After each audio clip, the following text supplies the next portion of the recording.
All right, so this is going to be primarily live coding, primarily me showing you some stuff as I code it in Visual Studio Code.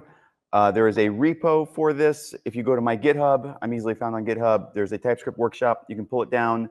There is a README with all the slides and all of the code that I'm going to be going through. So everything that I code up, I've got it already written ahead of time because I know what I want to go over. Anything that you don't quite pick up, it's all in the repo, and these slides are all in the repo. It's primarily live coding, just a few slides, just to sort of cover some topics from a high level before I start showing you the code. Yeah, what's up?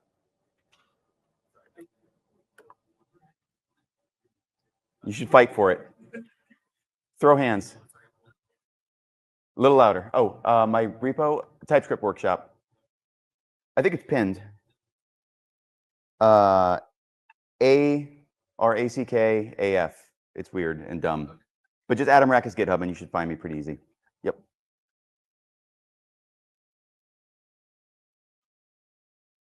Yeah, that'll work. Sure. All right. Let's go through some intro slides. There's going to be some beginner stuff here.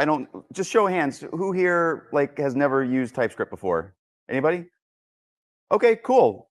A few people. That's actually good. So this won't be a complete waste of everyone's time, these first slides.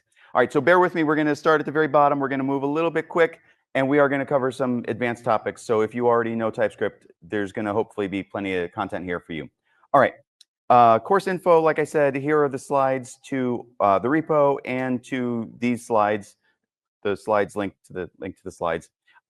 It's all in the GitHub README. Check that out. All right, here's the first, the most important fact to know about TypeScript before you even get started. TypeScript is structurally typed. It is, to my knowledge, the only language that is structurally typed. That might not be right, but I don't know of any others. What does that mean? What does structurally typed mean? And as we get into it, TypeScript is not a typical programming language. It's just a set of types that got bolted onto JavaScript after the fact. JavaScript is what exists. It's the only language that runs in the browser now that VBScript is dead. We need types to build large software applications, so some smart people at Microsoft bolted on types onto JavaScript. And that resulted in TypeScript being kind of a weird language for a lot of reasons.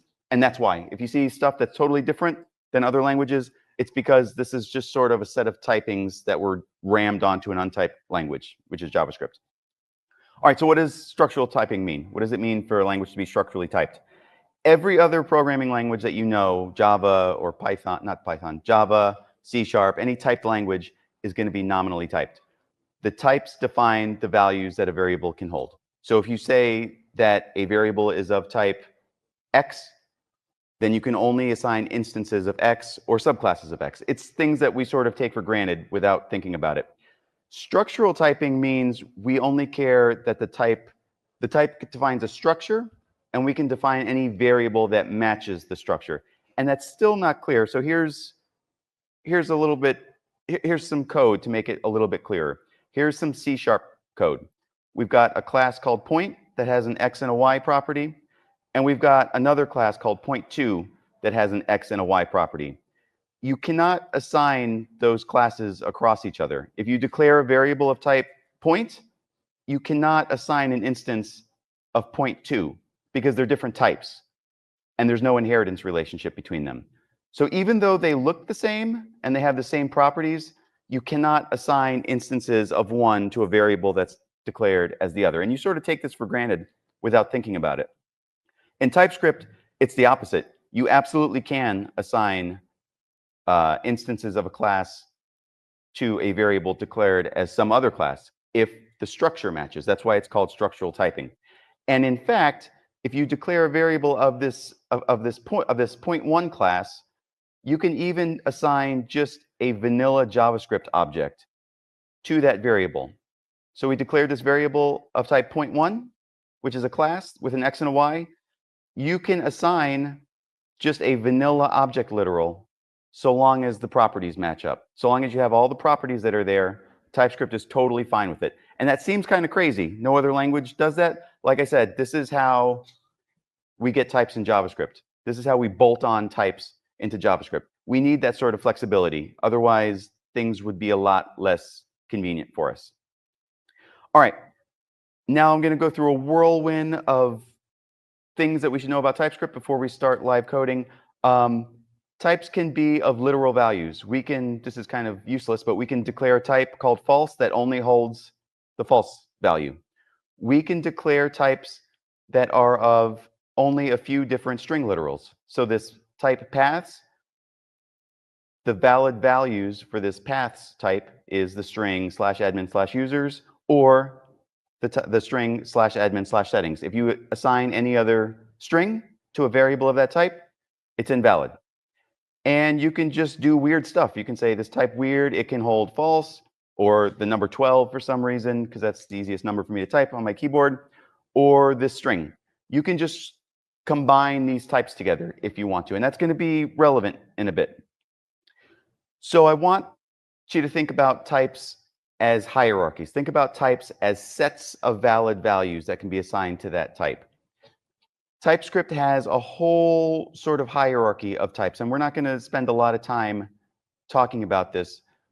But up at the top, we have the least specific types, like unknown. And as we go down that hierarchy, the types get more and more specific. So we've got the type string here, and then we can have specific string values beneath that.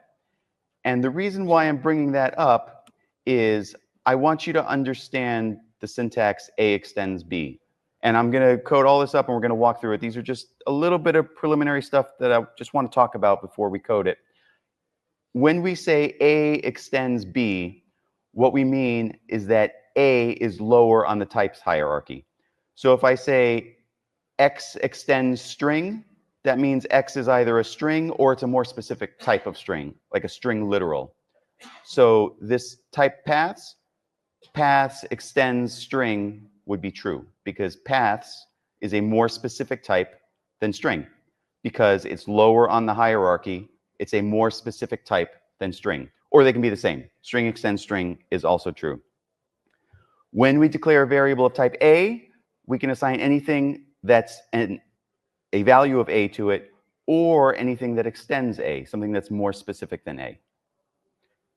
So imagine we have this type, this class shape, and we've got a class circle that extends shape. We can say circle extends shape, and that's true because circle is a more specific type than shape because it extends it. It's more specific than that. And of course, we can always assign something that's more specific. If we declare a variable of type shape, we can assign a shape to it, or we can assign something more specific to it. And we'll get into that later when we talk about covariance and contravariance. The reverse is not true. If we declare a circle, we cannot assign something less specific than a circle to it. You cannot assign a shape to a circle because it's less specific. Circle extends shape. So we can assign a circle to a shape variable, but not vice versa. So remember, we talked about these literal type values. We can say type yes or no is either the string yes or the string no. It turns out yes or no extends string. That's true because this type is more specific than string. The other and probably better way to think about this is in terms of Venn diagrams. If we think of this, the Venn diagram of string, these are all the strings that are valid strings. The type yes or no, it sits within that. So if we say A extends B, that's another way of saying that A sits inside of B, Venn diagram wise. Some of that may not be clear. We're going to get into all that. I hope to make it more clear.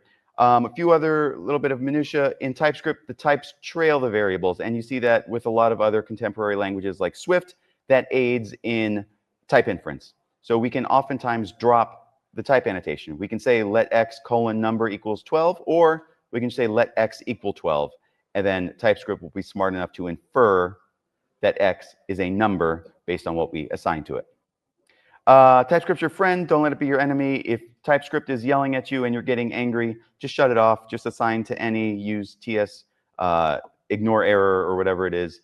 Don't let TypeScript make your life worse. TypeScript's there to make your life better by helping you write clearer code that's valid. It's there to protect you from putting the wrong thing in the wrong place. Don't let it make you miserable.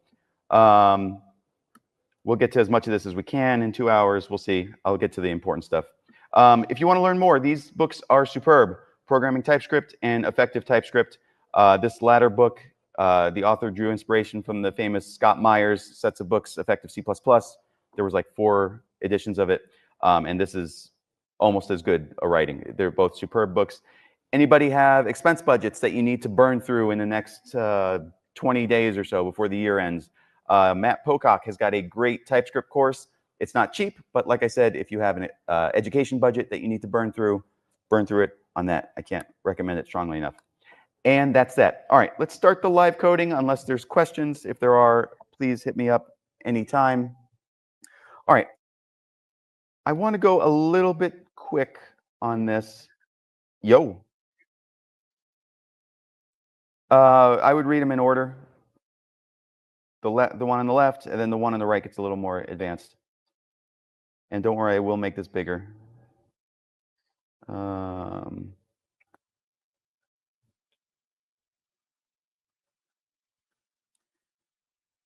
right.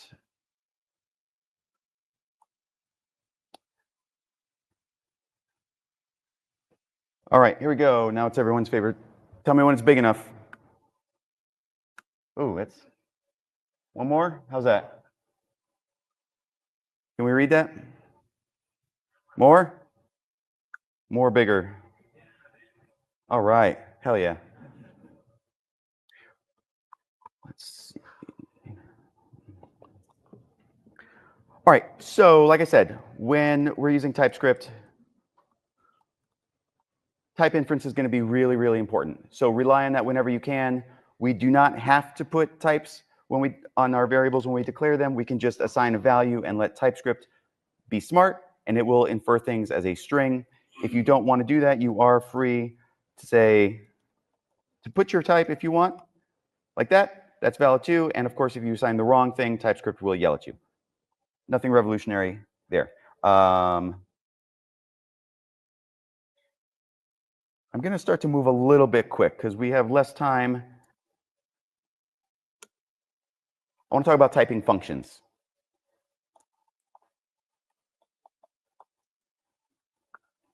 If we want to put the return type for a function, and if we have a function declaration like this, we can put it right there. And now TypeScript is going to yell at us if we don't return a type from it. So we say return 12, and now TypeScript is happy. And of course, we can put variables in there that are also typed if we want. If you have a function that returns nothing,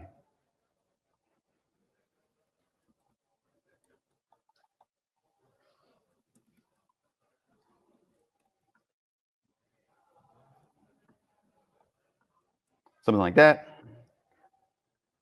you can do nothing, but there's also a return type you can specify there if you want, and that's void. Void is a type that exists for functions. That's how you indicate that the function doesn't return anything. You type it as void, and now TypeScript's not going to expect you to return anything from it.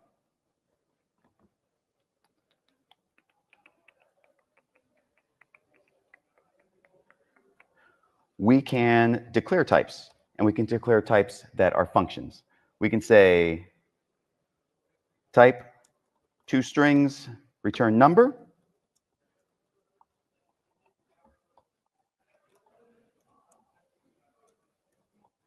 And now that is a type that represents a function that takes 2 arguments that are strings, and it returns a number. And the cool thing about this is we can type individual functions in sort of one fell swoop. So if you saw these function declarations here, we have to type the arguments here, and then we type the return type there, and it's kind of separate. Sometimes in TypeScript, we're going to have a type already that's defined for us that's going to represent a function like this. And if you use an arrow function, you can use the type in one spot and get the arguments and return type inferred for you in sort of one fell swoop. So we can say const function, and I'm going to type it as that. And now I can say x, y, return, say x.length plus y.length. And I want to be very clear on what's happening here. So I've applied this type to this variable. And by doing that, TypeScript automatically knows that these are strings, and it's going to expect me to return a number. If I return something else, TypeScript's going to yell at me. It's going to say, you typed this as a type that returns a number, but you're returning a string, so that's not valid. So I'll go back to that. And it's going to expect that these variables are typed as string. And I can write that if I want. It's redundant and superfluous. But if I type it as something else, TypeScript, again, is going to yell at me. It's going to say, hey, number string is not assignable to that. The parameters of type X and A are incompatible. String is not assignable to number. So I can rely on the type inference. So when I have a type, that's a function. So if you go back to that effective TypeScript book that I showed you, one of the things that they recommend is to prefer arrow functions like this instead of function declarations like this. And the reason is because it plays a lot better with TypeScript, because you can take a type and you can slam it on the function in one spot, and then the arguments are going to be inferred for you, and the return type is going to be inferred for you. I already showed you that types can be combined. We're going to talk about type unions a lot in a bit, but I don't know why you would, but you can. You can say type bool for some reason equals true or false. Now that's a type that can hold true or false. Typically, we would just use Boolean for that. We can say type bool or string equals Boolean or string. And now I can say let X bool or string, and now I can assign true to it, that's fine. I can assign a string to it, that's fine. I cannot assign a number to it because it's not a number. We can just sort of combine types however we want. That's a type union. We will talk a lot more about that, and type unions are a place where a lot of people get tripped up because some of the behaviors are counterintuitive.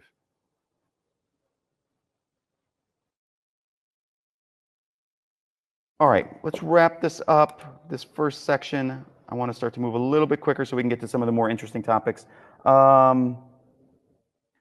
You can, of course, create a object type that, okay. Hopefully we already know that.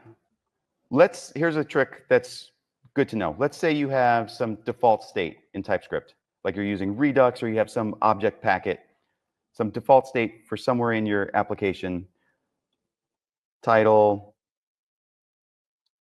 active,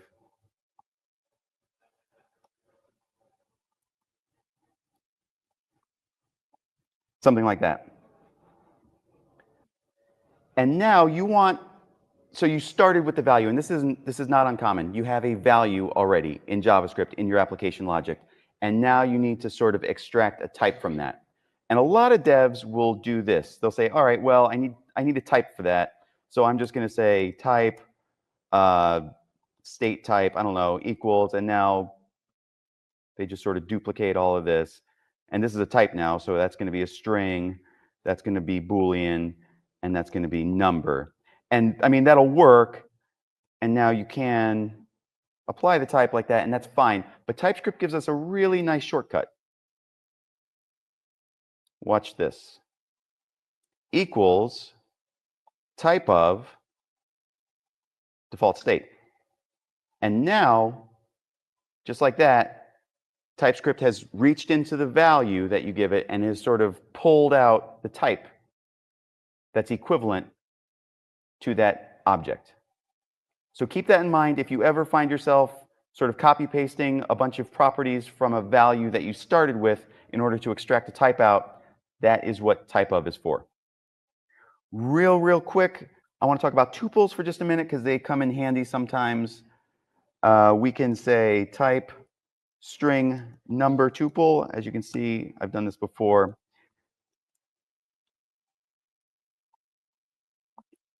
What this does is this gives us a type that is an array with exactly two members, the first of which is a string, and the second of which is a number. And you can even give names to those properties if you want. And so now I can say const x string or numbers, and I can assign it an array with a string or a number, just like that. And I already put an x somewhere up there. If I break that invariance, it will yell at me. It has to be a string and a number in that order.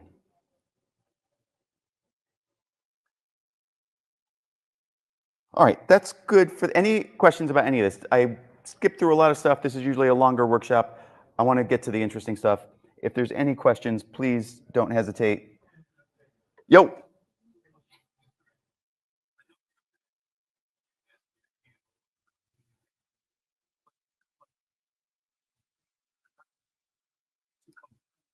It should, and it usually will, like 90% of the time. But every once in a while, you're just going to have some default application state, some value that represents your, like in Redux, you might have your default, you start the reducer with that initial state.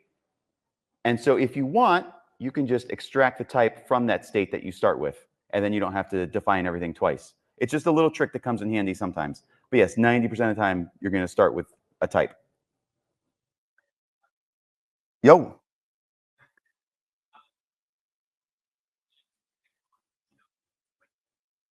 Sorry, a little louder.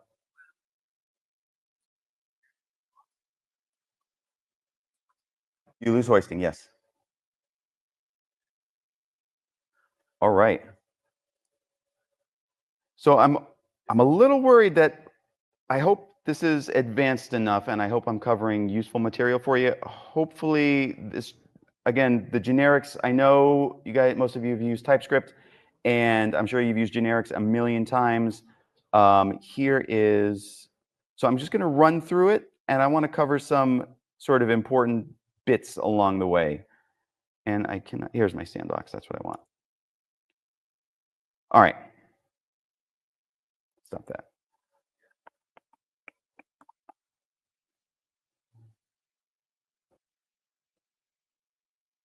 So I just feel like sometimes it's good to go back to basics and sort of cover things from first principles so that you get a really solid understanding of things like generics.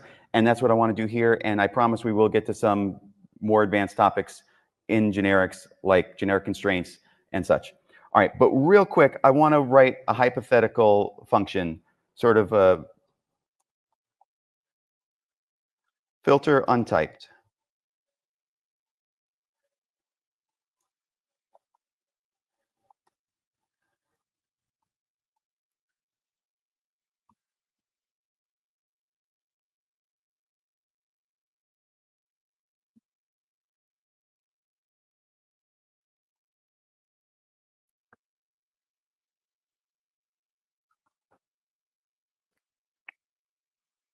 Whoops.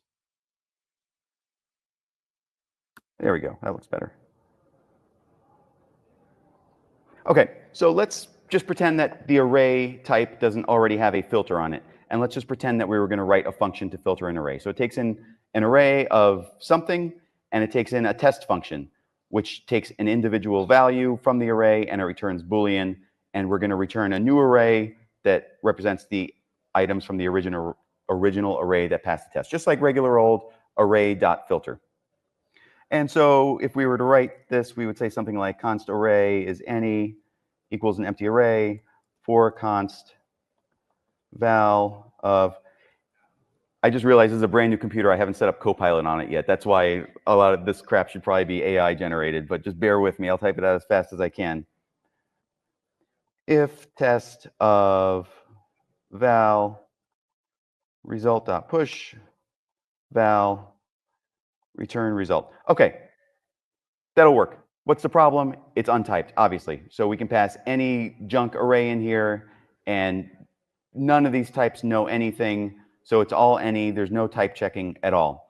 So imagine we are super, super naive about it, and we say, well, all right, I'm going to build one of these just for numbers. Filter number array. And now this is going to take a number, an array of numbers, and the test is going to take an individual item that's a number. And of course, that's going to return a number array, number, blah, blah, blah. That's perfect. And now we can call it, we can say filter number. We can pass it an array, sorry. And that'll work. That'll be a new, what's your problem? Oh, right. Something like that. There. But that's silly. What if I want other types? Well, you say, okay, well, let's make a version of this for string, okay? And don't worry, I won't waste much more time doing this at all, I promise.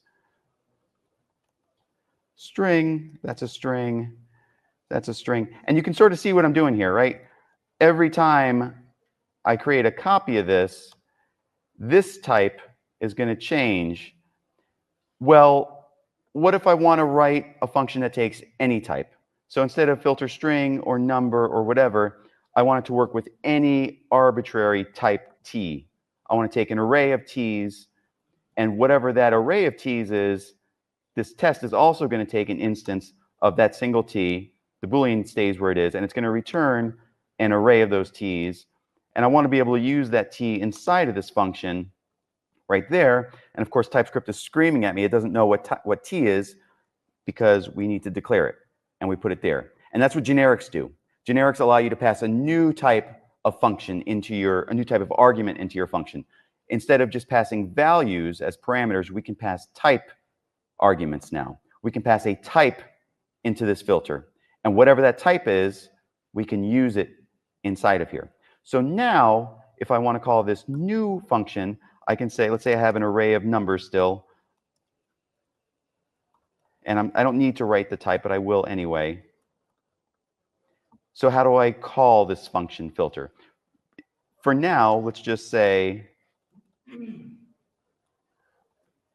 we'll say filter, and we want to pass the t. For now, I'm just going to pass it like this, which is perfectly valid. I'm going to say number, filter number. That angle bracket is where I declare my generic types. Here's how I provide the generic argument. And so now I need an array of number. I've said that this is a number instance of filter. So I need to pass an array of numbers. I already have it there, the array. And now I need to pass in a function that takes a single number and returns Boolean. So I can say, all right. And that works. And as many of you know, you don't actually have to pass that in. TypeScript is good at inferring things. It can infer your generic arguments.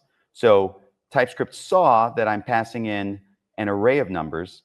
So since this first parameter is an array of t, and I passed in an array of number, TypeScript sort of worked backwards, and it inferred that t is number. And it applied it everywhere. It even knows that this function, which takes a single argument of type t, since t is number, TypeScript inferred this as number. And I can provide that if I want. I can be redundant if I want to. I can say, I'm going to type that as a number. But the cool thing, the reason why I did that, if you put something wrong in there, TypeScript will yell at you. It's going to say, hey, wait a minute. This isn't adding up. This needs to be an array of t, and this function needs to be an instance of t. This is a number array, and that's a string. Argument of type number array is not assignable to parameter of type string array. It's inferring things and coming up with wrong answers, so it's yelling at us. So I will just get rid of that and get rid of those ugly parens.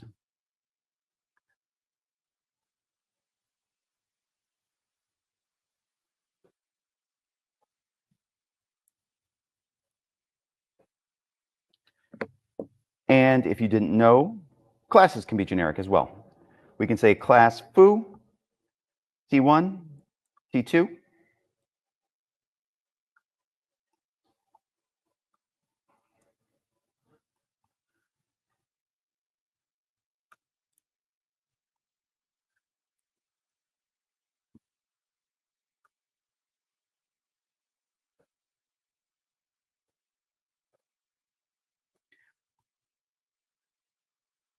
And then assign these like that.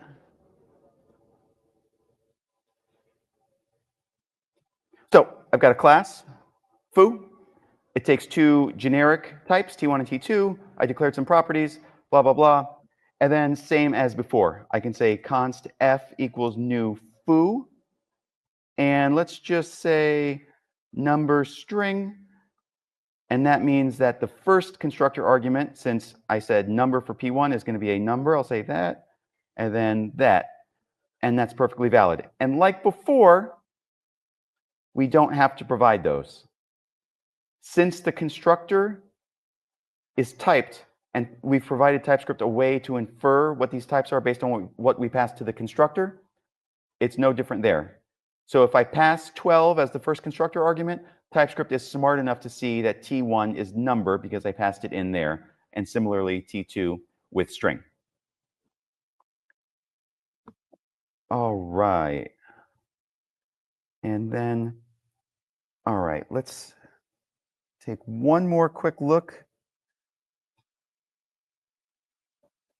And this is where I kind of like to bring everything together on generics. This is where hopefully we'll cover something a little bit new, or at least something that you haven't thought of before. So, if you didn't know, I happen to work for Spotify, and so that's why some of these examples are going to be music themed.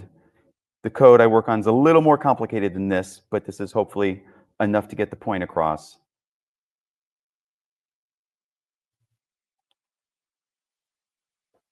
Right. All right, so I have got a get metadata function that takes a catalog item and it returns a record of, actually, I think,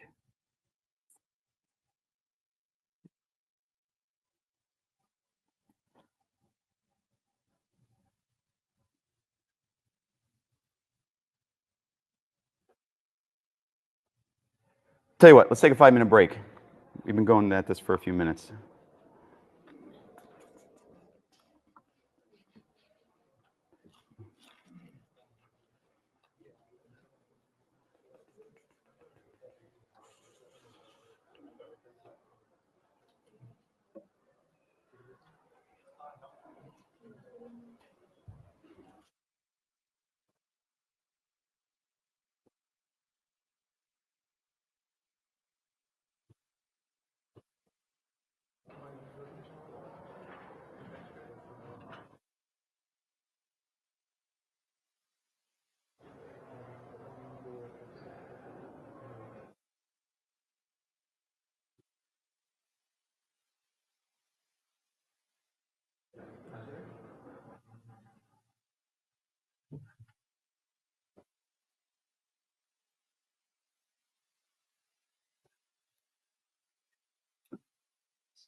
You start sharing again. Oh, because I took out the HDMI.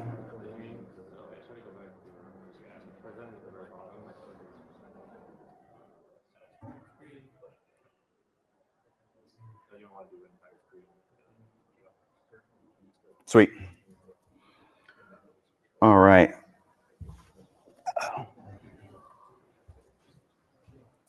Whoop.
All right, let's kick this back up. That's about 5 minutes. All right, so we're going to just use our imagination and imagine that these types are sufficient to build some kind of music type app. We're going to say that we have this interface called catalog item. It defines an ID, some metadata. We've got an artist interface that extends catalog item and adds a name. We are going to say we've got an album that also extends catalog item, adds a name and a track count. And then there's also a song that adds a name and a duration. And you might say, well, name could just be in the root interface, and you're right, but then artist would be empty, and I didn't feel like coming up with anything more complicated for this. So we'll just live with that for now. And now let's imagine that we have this function called get similar items.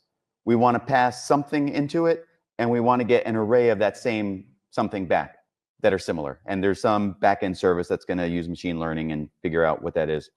So like if we pass an album in there, we're going to get an array of albums back that are similar to the album that we passed in. If we pass an artist in, if we pass Taylor Swift in, we want to get an array of artists who are similar to that. We might get like Sabrina Carpenter and some other people or whatever. And similarly with song, we pass a song in, we will get an array of songs. So the implementation is kind of dumb. I'm just going to spit the same thing back out 3 times. This wouldn't be a very good music service. But we're not actually trying to write machine learning type find similarity. We are trying to get the types right because this is a TypeScript workshop. So how do we type this? So your first instinct might be, well, I'm going to use catalog item. I'm going to use this root base interface, and I am going to pass in a catalog item, and then I'm going to return I'm going to asynchronously return an array of catalog item. And that's kind of okay. So we've got this some artist here. Just use your imagination. There's some properties. And now I say const x equals get similar items. And so I passed in an artist, and I want to get an array of artists back. Can anybody see what's wrong with this? Like, what's the problem with this implementation here? In fact, I'm going to undo it, and this will be our first version. So we want to replace this unknown with types, and we said, well, we've got these interfaces and these interface hierarchies, so I'm just going to use that. I'm going to say, well, I'm going to pass in a catalog item, and it's going to return back a catalog item. So I passed in an artist, and I want an array of artists to come back, but there's a problem. Can anybody? I won't keep you hanging all day. The problem is, I said that this returns catalog item, and TypeScript is going to honor my wishes, and this is going to be typed as, if I call the right version, this is now going to be typed as an array of catalog item. But I don't want that. I want an array of whatever I pass in. I passed in an artist. I want to get an array of artists back. And so that sort of specificity has been erased when I used this root interface. So this is the generics module, so it should come as no surprise that I'm going to do this with a generic type. I'm going to say, well, whatever I pass in as a t, I want to get an array back of that same t. And so now if I call this version, it does work. I should get an array of artists back. Hooray. There's a new problem now, though. Can anybody spot the new problem? The new problem is that anything goes, right? junk, foo,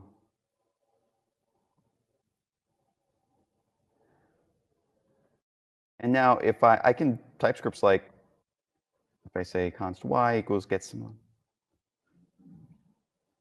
junk, TypeScript's like, cool, works for me. Here's an array back of this crap that you passed in. This is a generic. I'm saying whatever I dump into this function, I'm going to get back an array of whatever got dumped in. So how can we narrow and limit what gets passed in? The way that we do that is with a generic constraint. So I said that this function takes a generic argument t.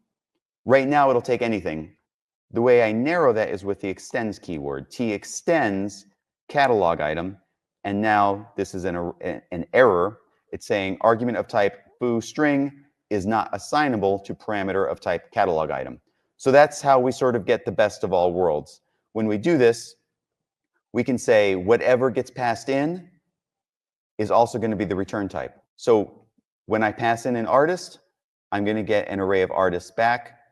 And this lets me tell TypeScript to make sure I only ever pass in a catalog item or something that inherits from catalog item, so that this guy is going to now be flagged as invalid. And remember, when we say T extends catalog item, think of it like a Venn diagram. Like if you have a Venn diagram of catalog item, I can pass any type that is catalog item itself or something more specific that sits inside that Venn diagram that are all the catalog items out there, which for now is catalog item or artist or album or whatever. All right. Obviously, absolutely. Sure.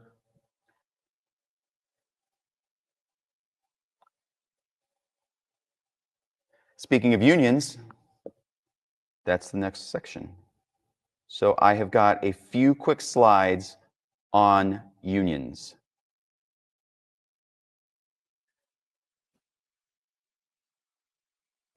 I'm going to start with the code this time.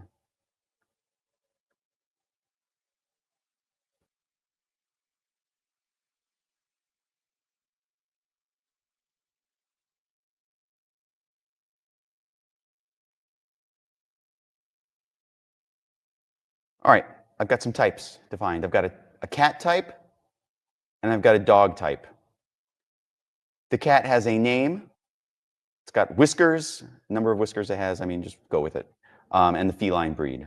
And the dog also has a name, obedient, and it's got a canine breed. So this is such a hot, weird topic. I actually wrote an entire blog post just on this. So you will see no shortage of even senior level engineers complaining that, hey, I said let pet be a cat or a dog equals, and now I'm just going to I'm not going to actually assign something, but just focus on what the type is. So I've said pet is a cat or a dog, and now they expect when they say pet dot, they're going to get name or whiskers or feline breed or name, which I already said, or obedient and canine breed. They're going to expect this is a union of cat or dog.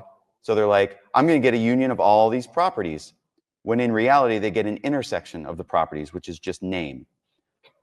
And I've seen senior engineers complain about this and say, oh, this is a bad design of TypeScript. No, it's not. This is by design, and this is for good reason. So we told TypeScript that this is a cat or a dog. TypeScript doesn't know what it is yet. And if don't let this bother you, okay? I can make that go away if you really want me to, but hopefully just pretend that's not there. It's been assigned, and it's a valid dog or a cat or some freak animal that's both somehow. But there's a value here. Focus on what the type system is doing. It's only letting us assign name, because TypeScript doesn't know what it is. TypeScript says it could be a cat or it could be a dog. I don't know which, so I'm only going to let you access the properties that are safe. No matter what it is, there's going to be a name. And so that's all I'm going to let you touch right now is name, because I know there's going to be a name there. If I were to change this to cat name and change this to dog name, now TypeScript's going to be like, you can't do anything because I don't know what it is. But let's keep one property in common. And now it's going to let me touch the name property only. So how do I use this variable? It's a cat or a dog. I want to do something with it. How do I use it? So this is where we get into narrowing. Right now, it's a cat or a dog. I need to narrow that down to whatever it is. How do I do that? That's the whole topic of this whole section right now. It's a surprisingly in-depth topic. There's at least four different ways to do it. So the first way, if there's any other gray-haired neckbeards like me who've been doing this for a long time, has anyone ever heard of the in keyword, in JavaScript? There is in JavaScript. Let's pull up a REPL real quick.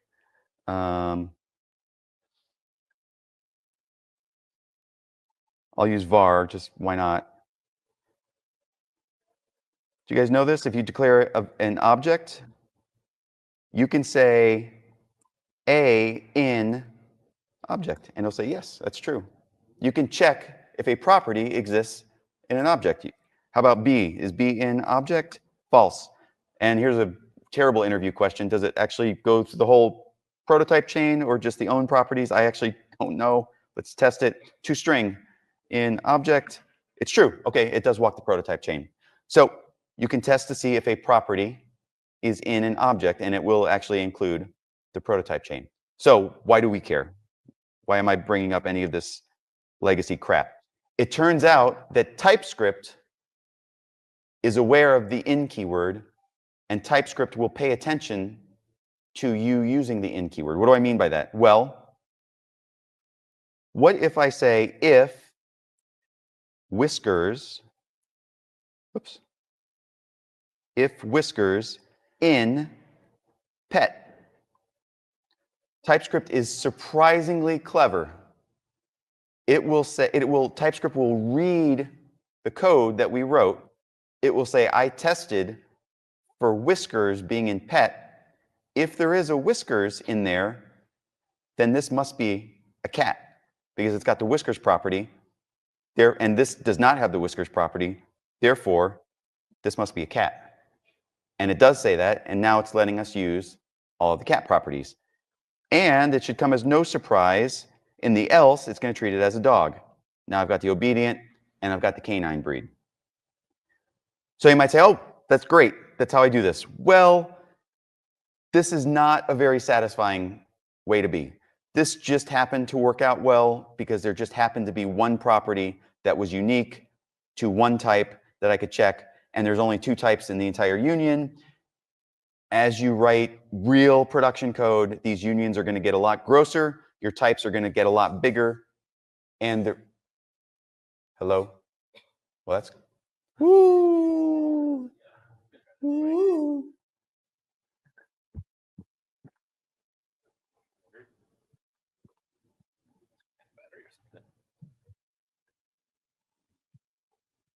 Yeah, don't turn them both on. Testing. Oh, it's still a little staticky.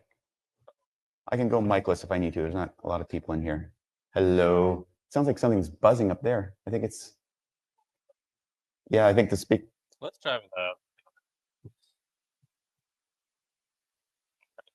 Yep. Give me a bullhorn. All right. So this worked out, and it only worked out because there just happened to be one property that just happened to be unique. Imagine the types get bigger. Imagine there's not one property, right? Like what if dogs also had whiskers, which they don't, but like what if you had a lion type? Lions also have whiskers. Well, okay, then maybe I need to use feline breed, but maybe lions, I don't know, it's going to get gross. So this comes in handy if you cannot control your types. Keep this in the back of in your back pocket. You're at work, you're dealing with some types that you don't own and you can't change. This is a really clever way to narrow the types down. If you can control these types, the best way, rather than hoping that there's a property that just happens to be unique, just add a property that's unique. Add a type property and set it to cat. There's nothing special about it being all uppercase. The casing doesn't matter. It's common to use screaming uppercase like this. And remember, this isn't a value. This is a string literal. This is a type. We're saying type cat. Name is a string. Whiskers is a number. I don't want type to be a string here. I want it to be a specific string literal of cat. Remember I told you at the very beginning that types can have literal values? Here's one place where it actually is useful. I can say that this cat type, it has another property called type, and the only valid value is a screaming uppercase cat value. And it should come as no surprise. We're going to do the same thing here, except now it's dog. The one thing that kind of sucks about this, if you want to say my cat equals, now you have to, as before, come on. Oh, there. Now it'll help me.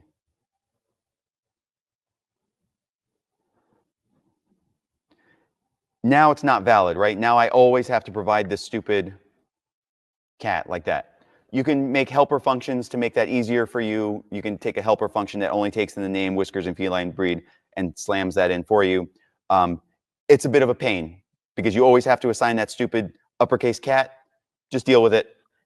But now, when I've done that, since I have this type here, now if I want to see whether my pet is a cat or a dog, now I can say if pet dot type, see, it's a cat or a dog. And look, TypeScript is going to know that it's a cat or a dog. Now if I say if it's a cat, again, TypeScript is smart enough to know that it is a cat. So this type property, it discriminates in like tell the difference apart, not like in a racist way. It discriminates between cats and dogs. It's a discriminator. And that's why this sort of structure is called a discriminated union. It's a union between types with a discriminator. And this type property will tell the difference between the one type of the union or the other type.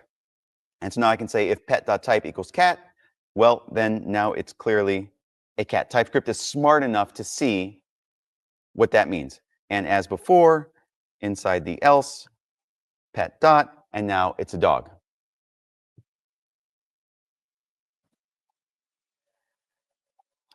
One thing to be aware of with that.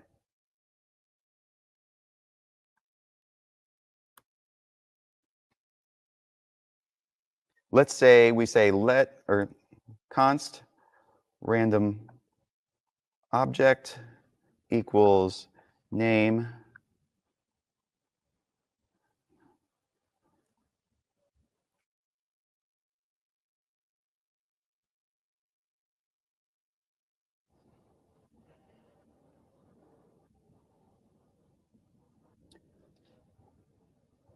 let's say I create Sorry about that. I just saw in the chat. I think you're screen sharing for some reason. If you wouldn't mind kind of launching that again. The screen share. I don't know why that happened. no, oh, something went wrong. Sorry, chat.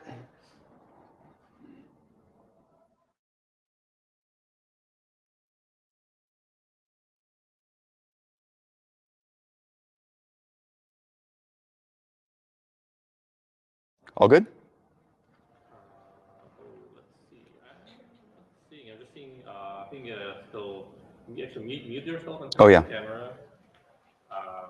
And then you go to present from the bottom. Oh, yeah. There you go. I should have known by now. We've done this a few times.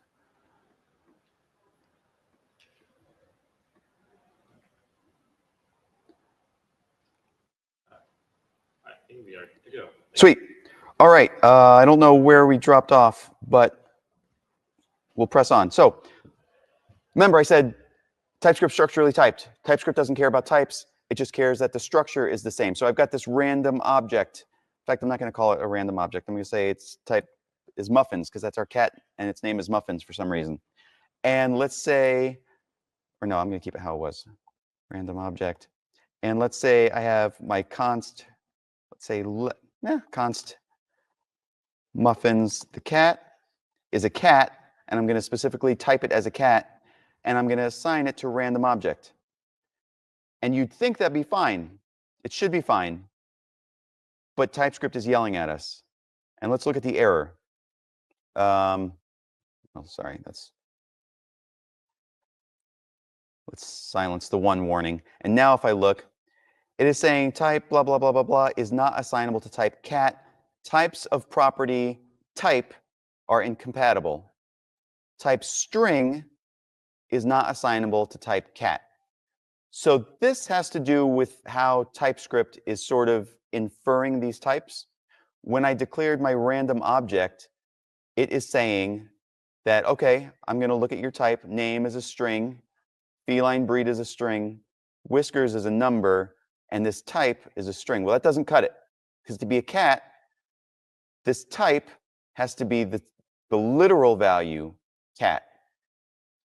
But instead, TypeScript is saying, well, this can be mutated at any time. Const, a random object may be a const, but I can still, anytime I want, say random. That's perfectly valid. Const does not mean immutable. Const just means the reference is immutable. The underlying object can still be modified anytime. So how do we deal with this? How do we tell TypeScript that this cat value is constant and will never be and cannot be reassigned? We say sconst. And now it works. That's how we tell TypeScript, infer this property as a constant rather than a string. And now if we hover, this type is now inferred as the literal type cat rather than a string, which means that that assignment is valid. If I get rid of it, now it infers it as a string, which violates that. So keep that in mind. Asconst is how you direct TypeScript to treat a single property as constant. So things like this will work. Okay. Would you believe there are still two more ways to narrow type unions? Let's say you have a type string or number.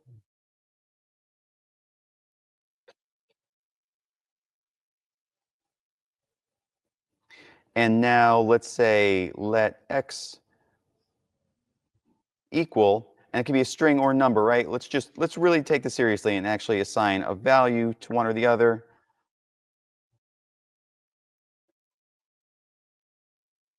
Like that. So when this code runs, x will be a string or a number. We have no idea which. So how do I narrow this down? Right now, if I say x dot, TypeScript is only going to let me mess with methods that are on both a string or a number, which is toLocale apparently, toString, and value of. Well, another old school TypeScript thing that we don't use very often, type of. We can say if x type of string, I'm sorry, that's not how that works. If type of x equals string, and now x knows, or TypeScript knows that x is a string, and now it will let me mess around with all the string methods. And as before, else, it's a number, and now we get toFixed, toExponential, all that stuff. This is very, very limited. A little JavaScript trivia. The TypeScript operator, historically, it only had 6 possible values: Boolean, string, number, function, object, undefined. A year or two ago, they added big int. So those 7 are the only 7 possible values that you will ever get from type of. If your union includes anything other than those, then this isn't going to cut it. You're going to need to use the discriminator or use in, or maybe use the thing I'm going to show you next. Classes in JavaScript, unfortunately, got kind of controversial, which is silly. They're useful sometimes. Don't be afraid to use them. Let's say you did use them. Let's say you've got a class A that has an A property. Let's say you've got a class B with a B property.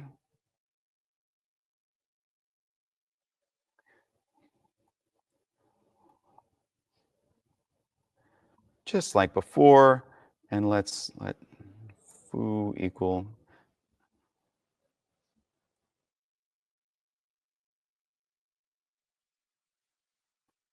Little trivia, if you didn't know, you actually don't need parentheses when you use new in JavaScript. You can just leave them off.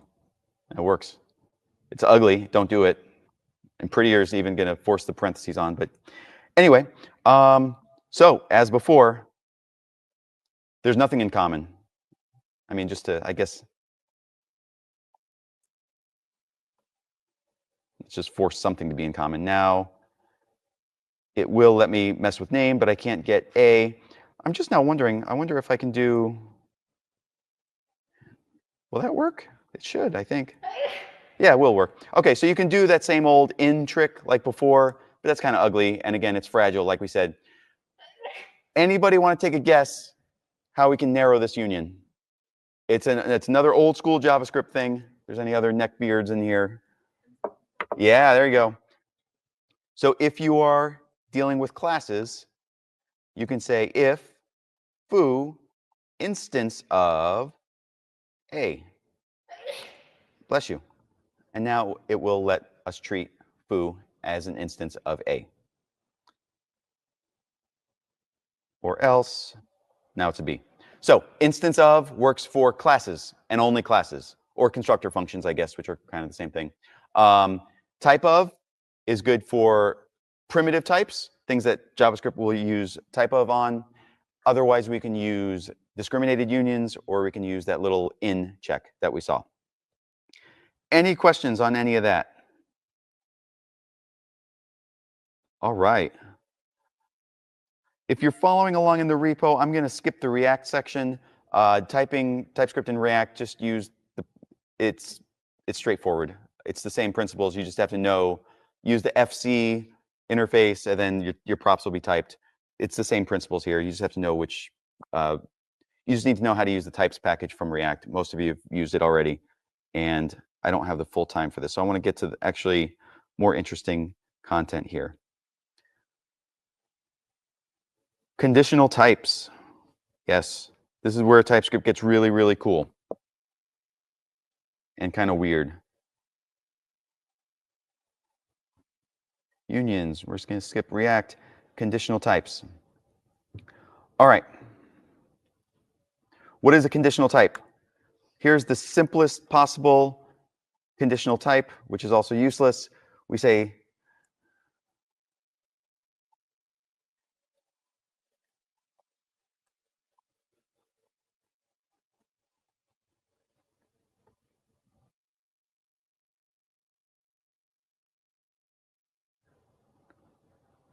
okay. So the reason why I typed export default null, if I don't do that, TypeScript thinks that this is just like a global script, and so it's gonna say, hey, you already defined this useless type because I defined it over here. But actually, I should probably just treat this as a here. Okay. Anyway, so what's a conditional type? We say type whatever equals. So we put some sort of expression extends something else. If that's true, we put some type here. It doesn't have to be true or false. String, else number, I mean, whatever you want. So array of number does, in fact, extend object. So this is going to be a string for some reason. I like it better how I had it as true or false. So that's pretty useless, right? We already know that array of number extends object. This is pointless, but that's how it works. That's the syntax. We'll do something somewhat less useless with it in a second. I just want to show you what the syntax is. Array of number extends, or some type extends something else, and then it's always going to be a ternary signature. People don't like that, but too bad. It's a ternary. If you want to do nested, you have nested ternaries. Just deal with it. It's not a big deal.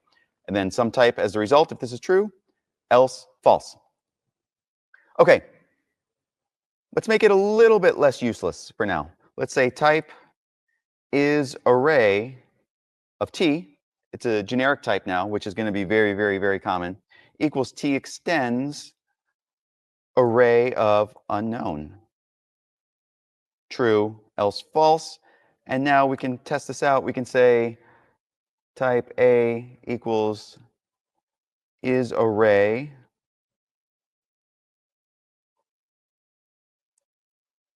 so that's going to be false, right? Because string is not an array. Makes sense.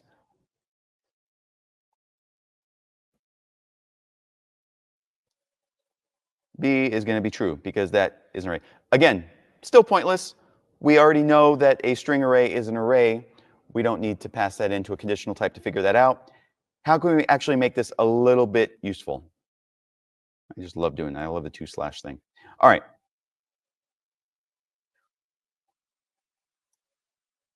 we can use conditional types to reach into other types and grab stuff and pull it out. And that is one of the primary use cases for conditional types.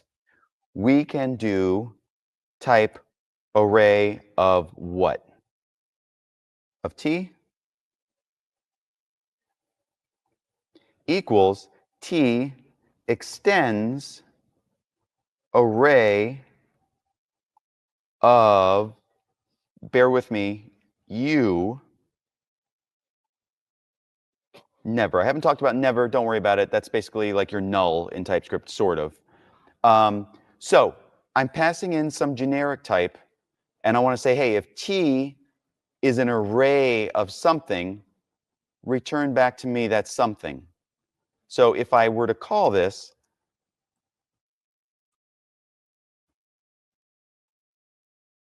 if I pass in a string array of this, I want to get string back, but it's not going to work yet because, sorry. It's not going to work yet because this type is broken, because it's saying, hey, what is u? This doesn't exist. You can't just make up a type and throw it in there. Again, what we were going for is type array of what? If t extends an array of something, I want to grab that something and extract it up and have it be the result of this whole expression. And the way that we do that, the correct way that we do that, we just add one keyword here, and that's infer.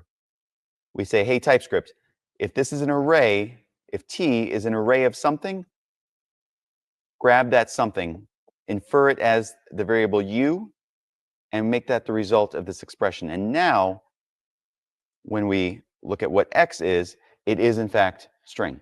So that's a big part of what conditional types are going to be for. They are going to let you inspect other types and grab out some slice of it or some part of that type that you are inspecting. And so we have a similar problem here in that we can just pass any junk in there, right? So right now this returns never, and so x2 is going to be never. But it would be a lot nicer if we just didn't let you pass junk in at all. I don't want this to come back as never. I want this to be an error, because if I'm calling array of what, I want it to only be valid with arrays. And the way that we do that is the same as before.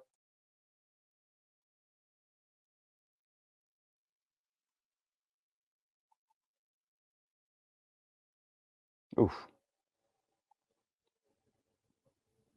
And now that's an error, saying type string does not satisfy constraint of unknown.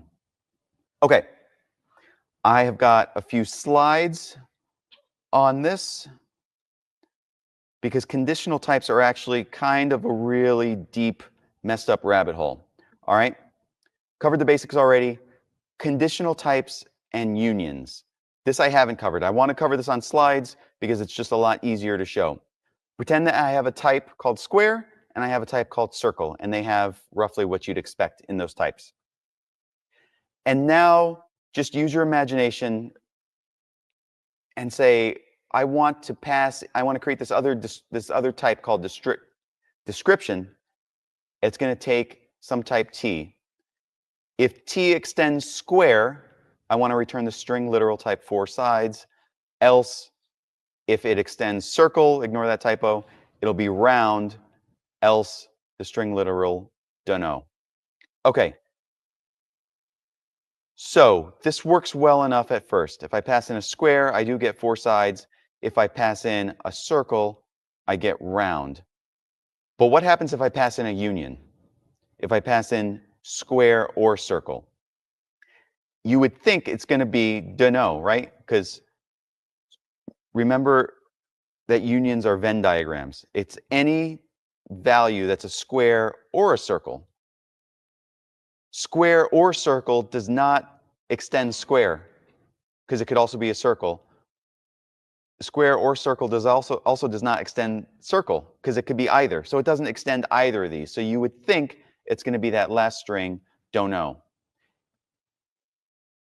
But that's also kind of unsatisfying, because it doesn't quite feel right. you're passing in a union, you kind of would think if I'm passing in square or circle, it kind of feels like the answer should be 4 sides or round. And that is, in fact, what TypeScript gives us. And I want to talk about why that is. When we pass in a union type for a conditional type, TypeScript is going to break the union apart and run that type through with each member of the union. So T, if we pass in a union for T, which is square or circle, it's going to replace T in the expression with each member in turn. It's going to run this through with square. It's going to say square extends square, then 4 sides, and that's the answer. And then it's going to run it again with circle, and it's going to get the round answer. And then it's going to union all those answers together. And that's how we get that answer. So I know that's a little bit mind-bendy and a little bit advanced. Kind of keep that in the back of your head. Yeah? Yeah. We pass in a union for the type, and we get a union back, because TypeScript's going to run the conditional type for each member of the union, and then it will union together each of those answers, and that's going to be the final answer. All right. Any other questions on conditional types?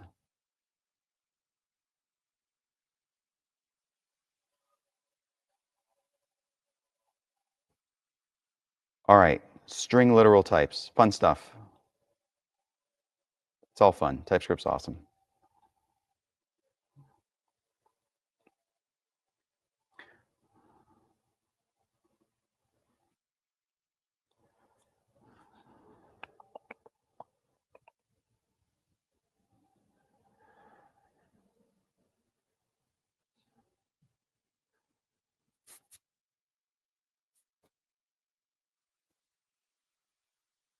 All right, let's do this.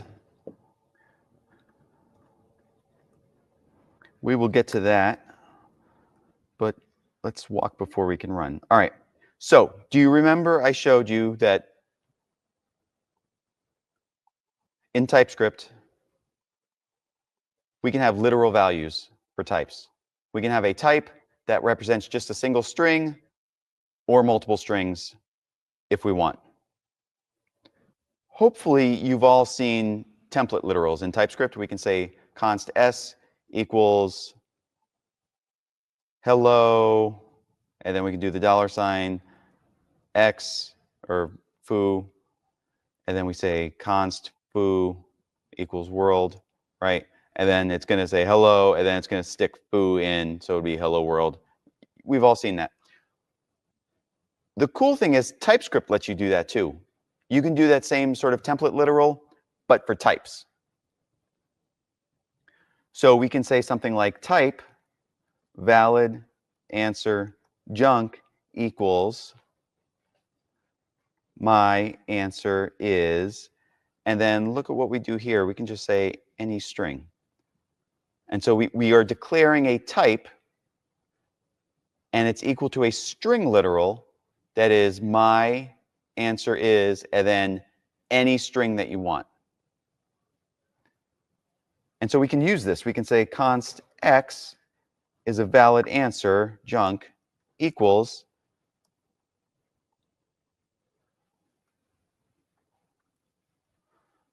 and that's perfectly valid if I match the pattern. If I put anything else, now it's going to scream at me because this does not line up correctly. It has to be specifically the type here. My answer is, and then some string. I didn't do that. And now when I correct it, it's valid.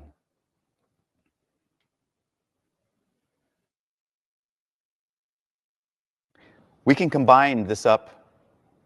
Instead of string, we can put something more specific.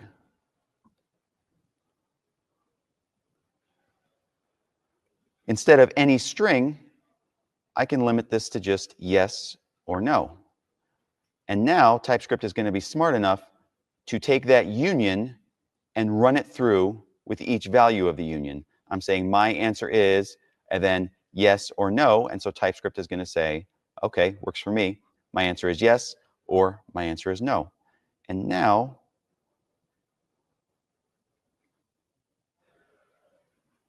when I use that, TypeScript will enforce that. It has to match exactly. It is case sensitive. Cool. This is one of those things that comes in handy hugely once in a blue moon. Just sort of be aware that it's there. We're going to do some cool things with it in just a second. All right. Cool. Now let's focus on this paths object. So imagine you are building some sort of router or some sort of web application, and these are the various routes in your app. /users, /users contacts, etc., etc.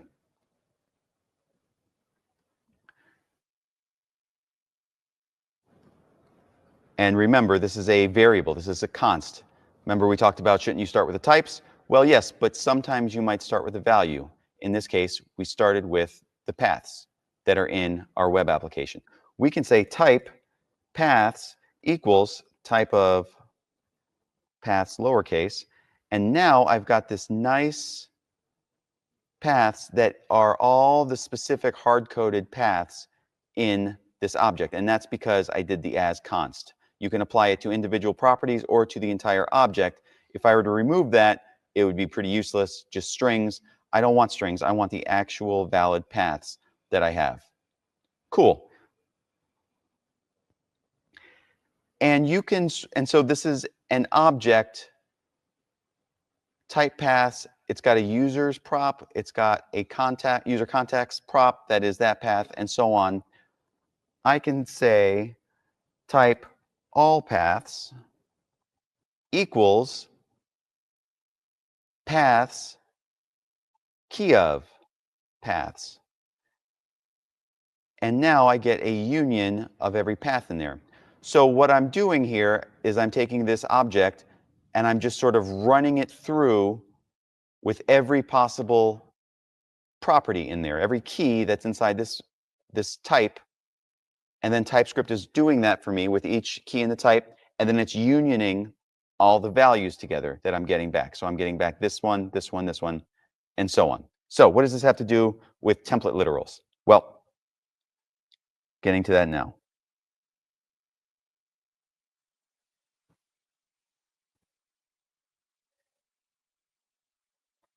Let's get a little bit funky. Let's say something like type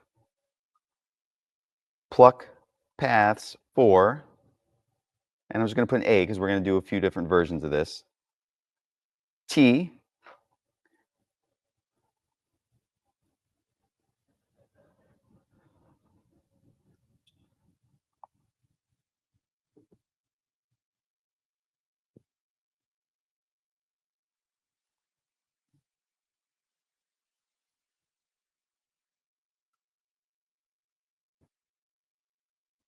let's collapse this. Look like I can type right.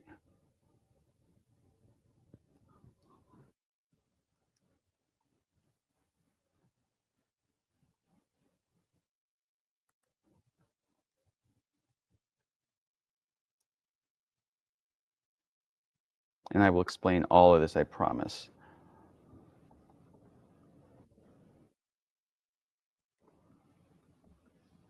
If I did that right. Okay, so I want to pluck out just the admin paths. I want to get just the paths that are admin. And that is what template literal types let me do. I can say I want to pluck out the paths for, I'm going to pass in some type, which I pass in for the admin, for the all paths object.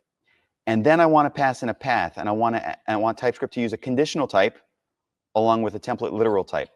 And so what it does is it lets me match this part of the path here and say, all right, TypeScript, if you start with /path or /admin in this case, kick it back to me, else never. And TypeScript is going to run that with every member in the union. It's going to discard anything that comes back as never, and it's going to return to me that union of all the valid results. And that's why I get /admin /settings /admin /billing /admin /account. But you can go even deeper than that. You can push this even further. Remember, we did the infer thing where we can just sort of materialize a new type. We can do that here too. Let's make a second version of this with a B on it.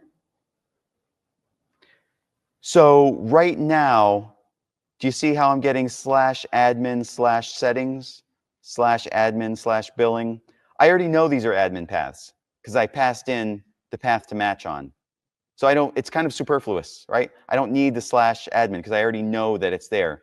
What if I just want to get the actual admin module names? I want to get back settings or billing or account. Basically, I want to get back what's here. I already matched /path/whatever. I want the whatever back. Anybody remember how to do that? It's 3 p.m. Okay, I know. Infer you, same way. Boom. And now, hang on, change it here. And now, I get back settings, billing, account. All these features build on top of each other. They sort of combine together however you want to put them together. I matched on this path that I passed in, and then I can infer other things from the rest of the template literal. And I can pull that out as a new type and return it as the expression from my conditional type.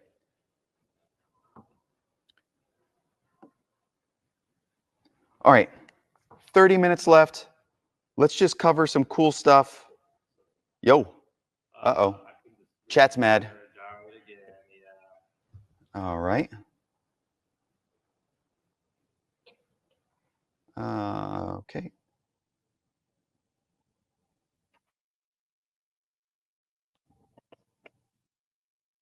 And I'm going to even hit the present button on my own without you telling me to. Oh, yeah. Sweet. All right. Variance. Let's talk about variance. This is advanced stuff. It's not going to come up every day, but it's worth knowing. Variance means that I specified one type, but I provided a different type. And it sort of seems like that's never going to be valid, but sometimes that's okay. We already said that you can almost always provide a more specific type than what was asked for. So there's two types of variance. Well, three if you count bivariance. But covariance means you provided something more specific than what was asked for. So like you said, you asked for a shape, and I provided you a circle. That just seems intuitive, and it's perfectly valid, and we've already seen where that works. Contravariance is the other. It's the opposite. You provided something less specific. I asked for a circle, and I provided a shape. And sometimes that actually is valid, and we'll see when and why. So variables and function arguments are covariant. If I ask for a shape, I can provide a circle because a circle is a shape. That sort of makes sense. If I have a function that takes a shape, I can pass in a circle. Obviously, we already know this. What about function types? What if I have a function that takes in a shape and returns void, and a function that takes in a circle and returns void? It turns out that those are contravariant, and we're going to show you that in just a second. I'm not going to sweat this slide for now. Let's jump into the code. And I'm actually thinking about skipping this. We'll see. Let's see how this goes.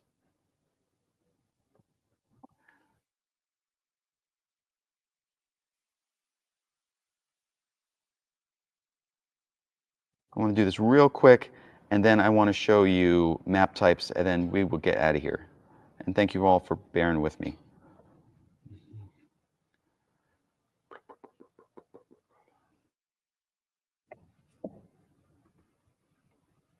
I'm just going to move fast. I'm going to just... all right. I don't care about that. So let's say I have a type. Wait, what did I delete? Type circle 2. I don't care about that either. Okay. I'm going to use classes for this. It doesn't matter. It applies equally with types. It's just more convenient, and it's easier to type. and I get to use the extends keyword. So I've got this class shape, and I've got this class circle that extends shape. If I declare circle, I can assign circle. I cannot assign a shape to a circle. We already know that. I can assign a circle. I can assign a shape. Oh, Jesus. Let's circle. Right. If I define a shape, I can assign a circle to a shape, right? Because it's more specific. We already know that. The weird stuff happens here. Let's say I have a type that's a function, and it takes in a shape and returns void. And let's say I have a function that takes in a circle and returns void. And so my draw shape function, I've defined and typed as draw shape. It takes in a shape. I've declared a variable draw circle, which is typed as the draw circle, and it takes in a circle, and life is good. Now it gets a little weird, right? I've got my draw circle function. This takes in a circle, but I'm assigning it the draw shape. Shape is less specific, but I'm assigning it to the draw circle, and TypeScript is totally fine with that. And what's even weirder, if I do the thing that seems fine, I take my draw shape variable. Circle is more specific than shape, so I should be able to assign that no problem, but TypeScript yells at me. And the reason why is because we're not assigning circles and shapes, we're assigning functions. And function arguments are contravariant. You can pass in something less specific, but you cannot pass in something more specific. And so the reason why is what's worth talking about here. So when we declare this draw shape function, what we're saying is we are demanding a function that can draw any shape in the world. And so if you take that draw shape, it needs to be a function that can draw any shape. But if you try to assign it a function that can only draw circles, TypeScript is like, that's not going to cut it. Because this has to be a function that can draw any shape. But it's not. We tried to give it a function that can only draw circles. And that's almost useless, because we need a function that can draw any shape. Up here, though, we are asking specifically for a function that can only draw circles. And we gave it a function that can draw any shape in the world. And so TypeScript's like, cool, that's more than I asked for, but it does what I asked you to do, which is a function that can draw circles. That'll work. You gave me more than I asked for. So the takeaway here, and I know this is a lot and we're tight on time, and I do want to talk about map types, which are a lot more useful, but this is worth knowing. When you have function arguments, they are contravariant. You see this with event handlers. You may have already seen it with event handlers in React. If you have something like a pointer event, that event handler is going to give you like a very specific pointer event object with all kinds of pointer crap in it. You can provide an event handler function that just takes a very high level event object, and TypeScript is fine with that. TypeScript needs a function that can handle specific pointer events, but you gave it a function that can handle any event. And TypeScript's like, cool. It seems odd because just an event object is kind of useless, whereas a pointer event has very specific things, but you can pass something less specific. Just like here. We want a function that can draw any shape. You can absolutely assign to it, or excuse me, we want a function that can only draw circles or a pointer event handler. You can assign it a function that can handle any shape, which is a less specific type. All right, let's take a whirlwind tour of map types, and let's punch out of here. And I can't tell you how much I appreciate you all sitting through a 2-hour workshop in the afternoon in a regular conference that didn't have a workshop slot. I'm not sure there's going to be a workshop slot next year. We'll see how the feedback goes. But I appreciate Danny giving this a shot. All right, let me pull up my teacher notes. And at the render version of this, it's actually a dedicated workshop, and we go in depth and we move a little bit less fast. And so we have a little bit more time to talk about some of these things, like the variants that I just dumped in and talked about. We would actually code it out in person, and it would make a bit more sense, hopefully. But we're a little tight on time, so I'm being a little bit selective on what I spend our time on. Okay.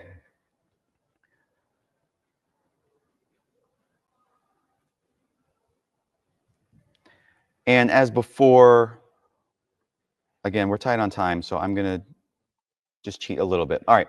So imagine we have a type here, correct life choices. What's our conference? Commit your code. We're in the D, language, TypeScript. Okay? We already know. So this is,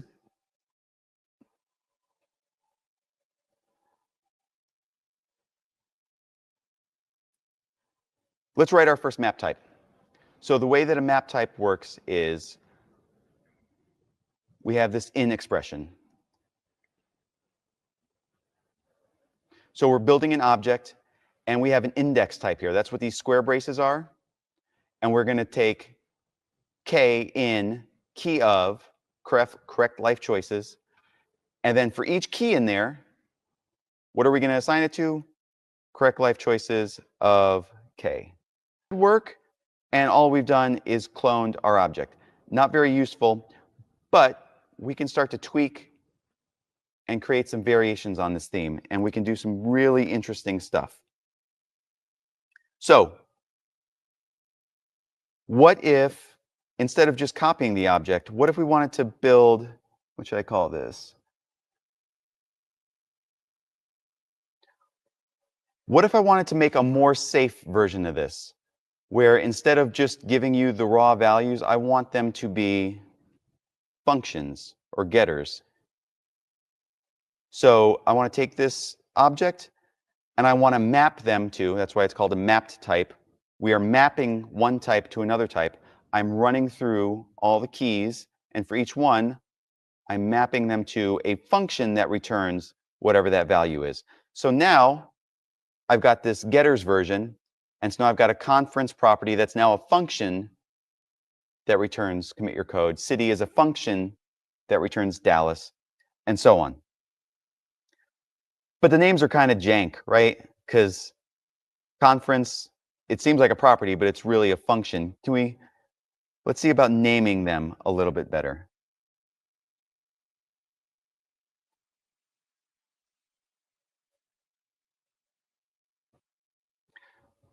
So remember when we talked about type literals? Let's get some more space here. We can alias these properties with an as expression. We can say K in key of correct life choices as, and of course, I can put a type literal here. Get K, like that. And now, get conference, get city, get language. It's still a little jank though, right? Because get conference, let's really up our standards. It should be capital L for language, capital C for city. We want to camel case these, right? Well, TypeScript actually gives us a nice little utility for that. Capitalize. That's built into TypeScript, and it will capitalize whatever we give it. And now we've got get conference, which actually has a pretty name, get city, get language. Oops, stop that.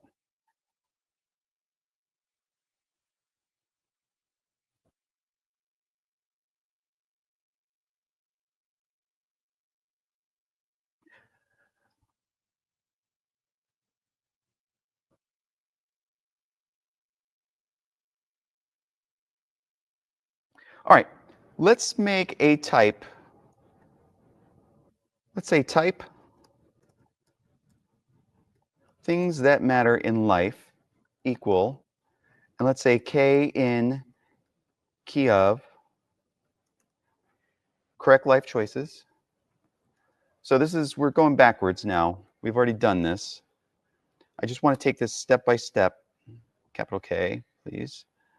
Okay, so we can just pluck the keys off of that, right? We can say type keys equal key of that, right? I'm just taking this step by step because I'm going to do something. Well, it's not helpful, but just trust me. Like, it's going to be conference, city, or language. And then we can take type values equals things that matter in life, and we can apply it on those keys. And so that should give us commit your code or Dallas or TypeScript. Nothing interesting here, right? All I did was I made a copy of this object using map types like I did before, and then keys, and then values.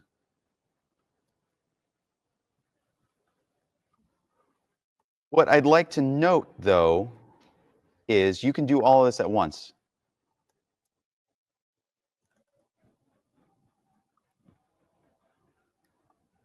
I'm just going to write it.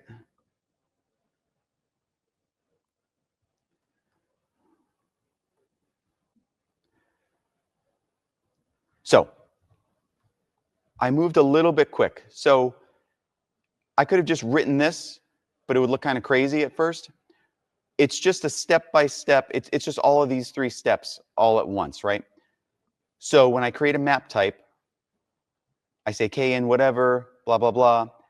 You can pluck the keys off of any object, and then you can take an object and apply a union to it, the union of all the keys, and it will apply each key and take all the values and plop them out.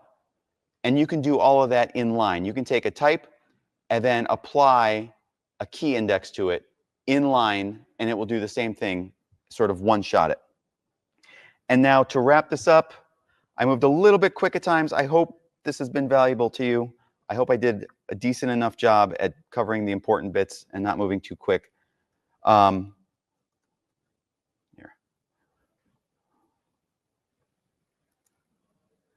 Let's sort of tie it all together.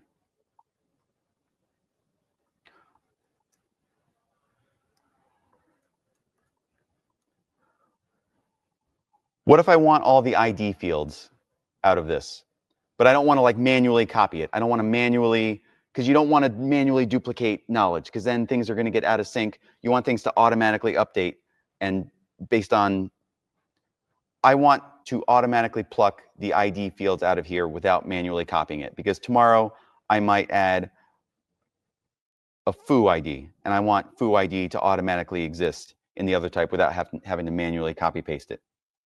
So type ID fields equals k in key of account as k. Remember generic constraints? You can apply them here too. Extends any string followed by ID or ID.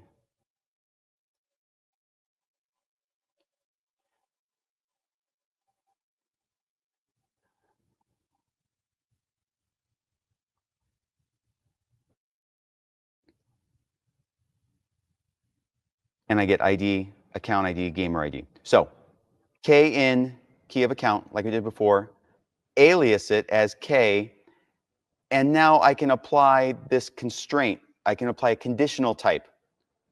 I can say as k extends any string followed by ID or ID, then grab the k, else never. TypeScript is going to run that with every member of the union, and whenever there's a match here, it's going to plop the k out, else never, and TypeScript will discard all the nevers and then apply whatever's left, whatever those properties are, to account. And so we get left with ID of number, account ID of string, gamer ID of string. And don't worry, we're going to get even weirder here in a second.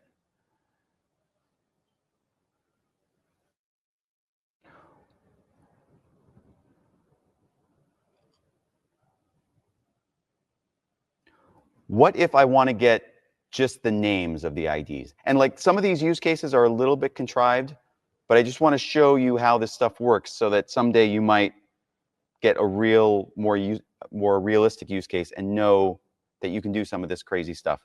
What if I just want to get account instead of account ID? Or I just want to get gamer instead of gamer ID?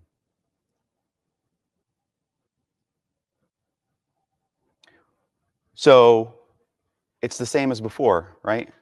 K extends some string, but I want to actually pull that some string out, right? Anybody remember? Infer, that's right. Infer U. And now I want to pull the U out. I think I did something wrong here. That's not going to work. Hang on. It's been a long day.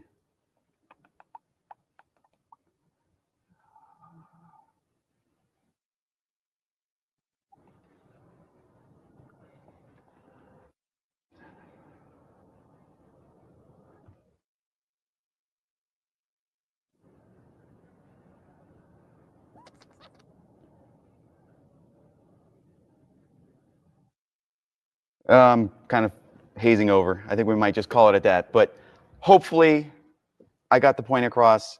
That last example didn't quite work out. I could sit here staring at it, but any questions? I hope some of this was useful. I hope the level of difficulty was balanced roughly right. I'm pretty much out of time. Otherwise, we could debug this and figure it out. Holy crap, that hat lights up. That's pretty cool. Yo.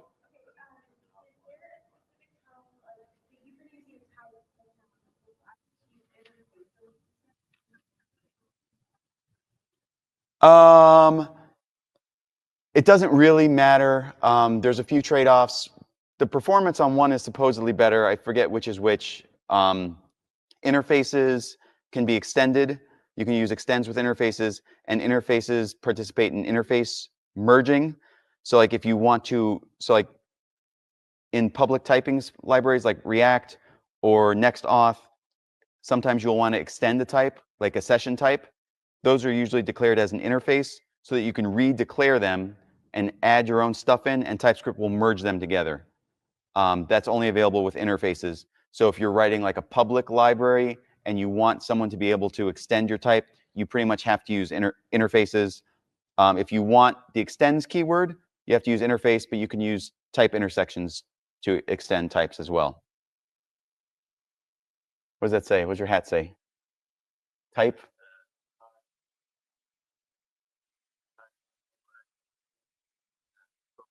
Nice.